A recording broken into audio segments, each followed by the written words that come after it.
Pre-1870 research of your enslaved and free people of color ancestors. I will help you get started, but there's much more to learn. Let's get going.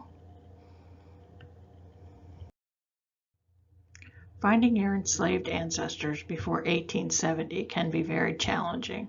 Sometimes it is impossible, but occasionally you get lucky and find pictures like this one. Although they are few and far between, they are out there. This picture of two formerly enslaved individuals is from our historic photograph collection and can be found on our website. As with any genealogy project, you will need to start with what you know and work your way back to the 1870 census. If you need help with this, there is a beginning genealogy presentation on our website and on our YouTube page. Until you get back to 1870, enslaved research is just like any other family research. Here is the 1870 census showing Franklin Walker, age 44, with his family. Once you get back to 1870, some people will stop thinking this is as far as they can go. This is not necessarily true. There are between 300 and 500 free people of color living in Randolph County in 1860. So the first thing you need to do is check the 1860 census to see if your ancestors are listed. They are listed by name. They were not enslaved at that time. This is the 1860 census showing Franklin Walker in 1860 with his assumed family. This is an assumed family in 1860 because the census does not list relationships. Relationships are not listed until the 1880 census. They are probably his wife and children, but may be cousins, stepchildren, or nieces and nephews. So from this record, we can see that in 1860, he was not enslaved. Above him on the census is a white woman, Nancy Walker. While it is not always true that enslaved people took their enslaver's last name, it is the best place to start. Let's go back to 1850 and see if we can find Nancy Walker and Frank Walker.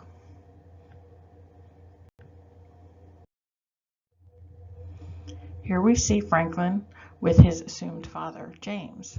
They are not enslaved in 1850, but they are living next door to Robert and Nancy Walker. We can see from this record that James and his family are free and still living next to Robert and Nancy Walker. So we have to go back another generation with this family. Now we need to see if James is free in 1840. This will be tougher as the 1840 census uses tick marks for everyone except the head of household. But let's see what we can find. This is an index for the census of 1840 in Randolph County for the last name Walker. There is no entry for James Walker. This just may mean he is not the head of the household, or he may be enslaved at this time. In 1840, the census does not list everyone by name, only the head of household. They counted other people in the household, but did not name them. I went through all of these people. There are only two who list enslaved and free persons of color. One is Robert Walker, who lists one male free person of color, 10 to 23 years old. This person appears to be too young to be James, but ages can fluctuate. The person with slaves and free people of color is Jess Walker. He lists one male, 10 to 23, and one female, 10 to 23, free people of color. He also lists one male slave, 36 to 54, and four female slaves, 10 to 23. This could be James. The only way to try and find out is to investigate Jess Walker. Unfortunately, his will was probated in 1864, and there is no mention of slaves. Neither one appears to show the entire family of James and Upsoli. Maybe they were not yet in the county or attached in any way to the Walker family. So we need to keep looking. Next, we need to try to find the purchase of James. You could go to the Register of Deeds website to find out if anyone in the Walker family had purchased a slave named James. Here is an index of the Register of the Deeds for Robert Walker purchasing a slave in 1824. We need to look at the actual sale to see if they named James in this sale. There is a how-to video that shows you how to find things on the Register of Deeds website on our website. So here is the actual bill of sale. We can see that Robert Walker purchased a Negro man slave, the property of Elizabeth Bond, named James, about the age of 30.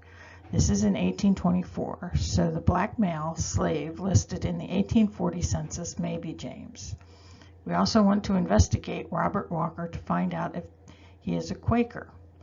During this time, Quakers were purchasing enslaved people in order to free them, or in some cases, let them live as if they were free.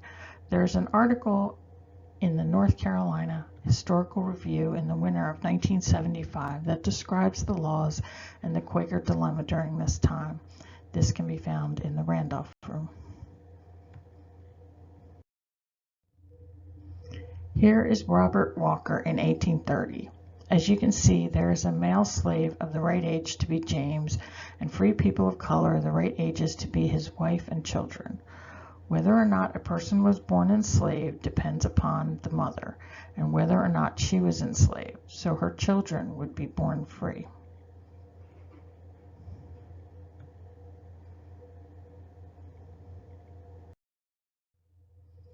Here's Robert Walker in 1840. I am unsure where James is. He is not listed as a head of household in this census. There is one free person of color that may be Frank, but we don't know. In order to find out where they all are, you would need to research the Walker family and see how they fit together and when and where they lived. I would also look through court records between 1830 and 1840 to see if you can find when he was freed. You will also want to look for his wife and when she was freed, or if she was born free. You will need to follow Robert and Nancy Walker, and if you remember from the census, Nancy was born in Maryland. You will need to follow Robert and see if Nancy brought any enslaved people with her into the marriage. I investigated Elizabeth Bond. She was the person who sold James, and she was from Rowan County. In order to find James's family, we would need to investigate her family. I found Elizabeth Bond in 1800. She does not have a husband, but she does have 6 slaves. I was unable to find a will for her for this presentation. But the sale of the enslaved man James says she was formerly from Rowan County. She may have moved after 1800. She may have remarried, so she would not have been named in the 1810 census. She may be living with family and also not named. This would take more research to find her going forward and backward from this 1800 census. Because James was sold by the power of attorney, it is quite possible she has died. There are court documents that were created when an enslaved person was freed. There were also court documents such as this that a free person of color would carry with them when they traveled to prove they were free. This family was moving from Randolph County, North Carolina to Ohio and needed this document to travel. Another place you will need to look at is a white slave owner's will. When going from 1870 back, you need to remember that not all enslaved people kept the enslaver's name.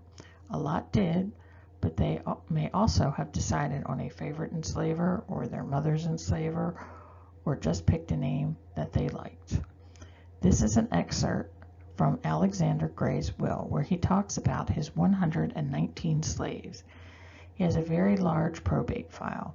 If you are looking to research any of his enslaved people, you will need to look through all of it. In this section of his will, he talks about Negroes he has given his daughter and her husband. He names them and even says who he has bought Levi from and why. He also talks about taking back a girl named Dinah that he had given to his daughter and had sent another in her place. Unfortunately, he does not name her. According to the will, his daughter lives in Hillsborough at this time, and he does not know if the deed of gift was recorded. You would need to research the daughter's family to find out where they are living and look for the deed in that county. He also says that he believes 13 were sold before his daughter moved to Arkansas. As you can see in this small section of the 290 pages of the probate records, there is a lot of information on the enslaved people from Alexander Gray and his daughter. Don't forget to look at the enslaver's will. These two ads are from the book Runaway Slave Advertisements, compiled by Lathan A. Windley, and can be found in the Randolph Room. If you find one of these ads for your ancestor, it will give you a physical description as well as the name of the slave owner. In the case of the one on the right, it also tells you that this person was brought to this country in about 1785 into South Carolina. The Freedmen's Bureau records have a lot of information. Some records have more than others. As you can see, the record on the right has an entire family tree. It lists his parents, where and when they died, his brothers and sisters, and if they had died. This is also a very good place to look for information on enslaved ancestors after the Civil War. As you can see, there are many different records to look through. Not all of them will work for every ancestor, but being persistent and researching any family that is involved with your family may help you find something out about your ancestors. If you have any questions or problems, please contact me through email or Facebook.